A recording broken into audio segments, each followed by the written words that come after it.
If at any point in this video there's some background noise or anything crazy like that, it's just because there's a huge storm coming. Okay, so the first thing you're going to want to do when you get your Westcoastsaws unifilter is you're going to have to oil it first before you just go ahead and throw it on your saw. Otherwise it's not going to be catching quite as much debris as usual.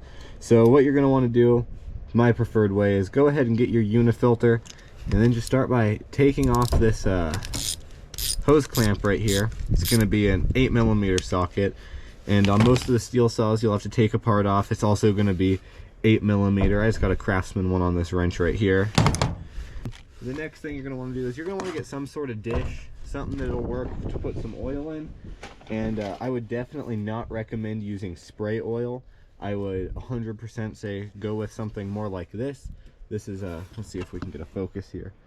Plain unifilter foam filter oil, and it's great stuff. It's sticky stuff. It's really tacky, so it'll make sure your saw's getting all that stuff and it's not getting in the carburetor. So just go ahead and peel your cap off and get her in there.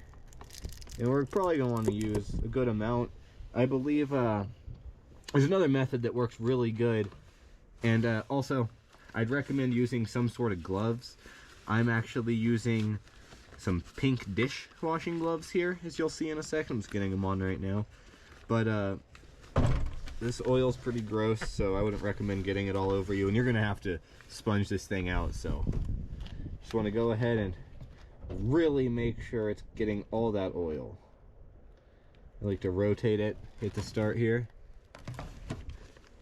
Just really make sure it's sucking up all that good sticky oil. Looks kind of like honey now that I look at it.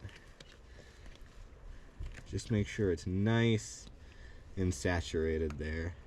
You know, I've seen a lot of ways to clean it too, and people have been doing it in gasoline, but personally I just recommend the spray oil filter cleaner.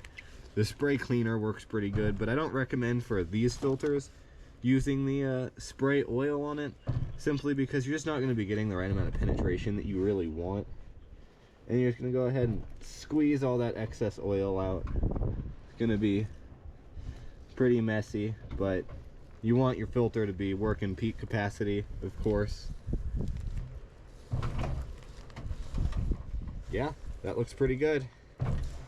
That looks like a sufficiently oiled filter. So it's kind of what our end result's going to look like here. And you know what? It's pretty funny. I actually didn't bring something to wipe down the little manifold that goes on and puts it to your saw. So I guess I'm going to wipe this on my chainsaw chaps, because I got nothing else in here. Alright, making a big mess of my chaps. All the wood chips can stick to me now. And that's still a good oil, but you can see it really took a lot of that oil out of the container. And I do see I spilt a bit.